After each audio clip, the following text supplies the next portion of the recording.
Yes ఇక మరింత సమాచారం తిరుపతిలో ప్రస్తుత పరిస్థితి గురించి మనకు అందించడానికి గిరినాథ్ సిద్ధంగా ఉన్నారు. తిరుమల ప్రతినిధి గిరినాథ్, చెప్పండి. ప్రజెంట్ తిరుపతిలో ఏ విధంగా కౌంటింగ్ కొనసాగుతుంది ప్రక్రియ? ఎవరెవరు ముందంజలో ఉన్నారు, ఎవరు వెనకంజలో ఉన్నారు, పరిస్థితి ఏ విధంగా ఉంది?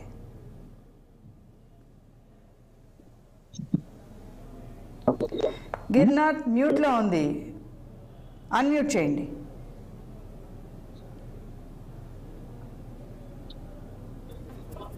ఏదైతే కుప్పంలో చూసుకున్నట్టయితే చంద్రబాబు నాయుడు 1600 ఓట్లతో ఆధిక్యంలో కొనసాగుతున్న పరిస్థితి అయితే కూడా ఉంది. వెనుకంజలో అయితే బరుతున్నట్టు పరిస్థితి అయితే ఉంది. అయితే తిరుపతి జిల్లాలో చూసుకున్నట్టే పార్లమెంట్ స్థానంలో ఏదైతే కూటమి అభ్యర్థిగా ఉన్నట్టు వరప్రసాద్ ఏదైతే ఆధిక్యంలో కొనసాగుతున్న పరిస్థితి అయితే మంత్రి ఆర్కే రోజా గాలి బానుపై కూడా వెనుకంజలో పోస్టల్ బ్యాలెట్ ఓట్లలో వెనుకంజలో ఉన్న పరిస్థితి అయితే కూడా ఉంది. అదే తిరుపతి ఏదైతే అభినయ్ రెడ్డి వెనుకంజలో ఉన్న పరిస్థితి అయితే కూటమి అభ్యర్థి అయినటువంటి ఏదైతే ఆర్ఎన్ శ్రీనివాస్ ముందంజలో ఉన్నటువంటి పరిస్థితి కూడా కనిపిస్తున్న పరిస్థితి అయితే ఓవరాల్ చిత్తూరు జిల్లాలో చూసుకున్నట్టయితే చిత్తూరులో ఏదైతే కూటమి అభ్యర్థిగా ఉన్నటువంటి తెలుగుదేశం పార్టీ అభ్యర్థిగా ఉన్నటువంటి గురజాల జగన్మోహన్ ముందంజలో ఉన్నటువంటి పరిస్థితి కూడా కనిపిస్తుంది. అక్కడ ఉన్నటువంటి వైసీపీ అభ్యర్థి వెనుకంజలో ఉన్న పరిస్థితి అదే విధంగా పూతలపట్టు నియోజకవర్గానికి సంబంధించి ఏదైతే డాక్టర్ మురళీమోహన్ కూడా ముందంజలో ఉన్నట్టు పరిస్థితి అయితే మనకు కనిపిస్తున్న పరిస్థితి అయితే అదే విధంగా కడపలో అయితే అవినాష్ రెడ్డి ముందంజలో ఉన్న పరిస్థితి అయితే కూడా ఉంది. అదే విధంగా సీఎం జగన్మోహన్ రెడ్డి కూడా ముందంజలో పరిస్థితిలో ఉన్నటువంటి పరిస్థితి మనకి కనిపిస్తుంది. అయితే ఇవన్నీ కూడా సరే కేవలం పోస్టల్ బ్యాలెట్ ఓట్లకు సంబంధించిన మాత్రం ఎన్నికల ఫలితాలు.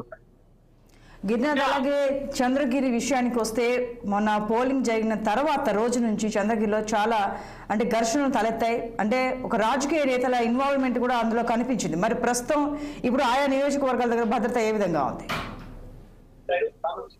అయితే కట్టుదిట్టమైన భద్రత నేపథ్యంలో చంద్రగిరి నియోజకవర్గానికి సంబంధించి ఏదైతే ఏర్పాట్లు ఇప్పటికీ చేసిన పరిస్థితి ఉంది. అదే స్థాయిలో కూడా సరే నియోజకవర్గంలో కూడా సరే పోలీసులు అక్కడ పహారా వేసిన పరిస్థితి అయితే కూడా ఉంది. ఎవరిని బయట వ్యక్తులను నియోజకవర్గంలోకి వెళ్లే సమక్షంలో కానీ అక్కడ కార్లు కానీ బైక్ల వాహనాలను కూడా క్షుణ్ణంగా తనిఖీ చేసిన తర్వాతే ఏదైతే చిన్న చిన్న రాడ్లు తీసుకెళ్ళడానికి కూడా వీలు లేకుండా కనీసం క్రికెట్ బ్యాట్ కూడా తీసుకెళ్ళడానికి వీలైనంత స్థాయిలో ఆ బందోబస్తు అయితే ఏర్పాటు చేసిన పరిస్థితి అయితే ఉంది. ఏదైతే ఎన్నికల రోజు జరిగిన గలాట్లు కావచ్చు, ఎన్నికల మరుసటి రోజు స్ట్రాంగ్ రూమ్ వద్ద జిల్లా గలాట్లు దృష్టిలో ఉంచుకొని జిల్లా యంత్రాంగం అదేవిధంగా జిల్లా ఎస్పీ అక్కడ ప్రతిష్ట బందోబస్తు అయితే ఏర్పాటు చేసిన పరిస్థితి ఉంది.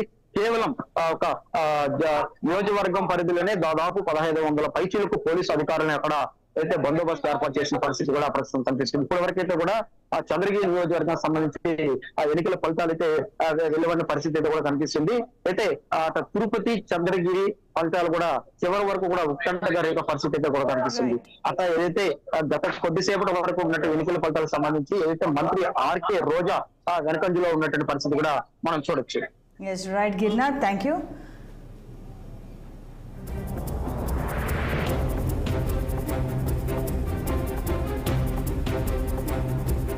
ఇక పిఠాపురంలో